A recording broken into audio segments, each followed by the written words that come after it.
اخوان السلام عليكم، معكم اشرف في فيديو جديد. وبلا ما نطول عليكم سجلوا عندكم هاد البيتزات لرمضان ساهلين وما يمكنش شحال كيجيو بنان. شوفوا الفيديو. بسم الله على بركه الله. غنبداو الفيديو ديالنا. غنجيبوا 8 البطاطات ولا الكميه اللي بغيتو ونغسلوهم مزيان قبل ما نستعملوهم، حيت غنستعملوهم ونشوفوا الماء سخون على البطاطا ونديروها تسلق.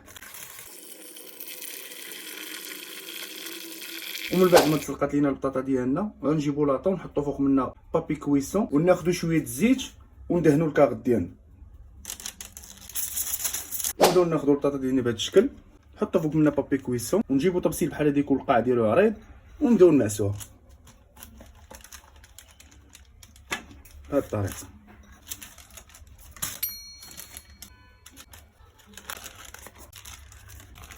غندخلوها الفران ما بين 15 و 25 دقيقه في درجه الحراره ما بين 200 و 180. ومن بعد ما درنا البطاطا ديالنا في الفران غنجيبوا الطماطم اللي كتكون مطبوخه مسبقا ونزيدوا عليها القدر ديال الزعتر، نص معلقه صغيره ديال الملح والراس ديال معلقه صغيره ديال البزار. نخلطوا كلشي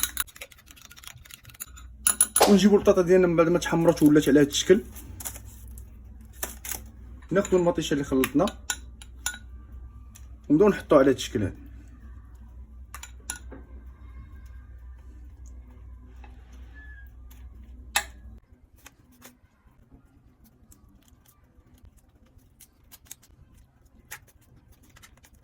ونجيبو واحد 100 غرام ديال الموتزاريلا ونبداو نحطوه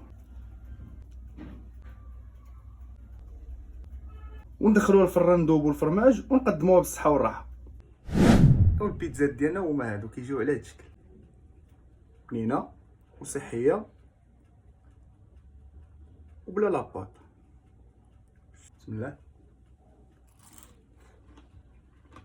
واو يا سلام.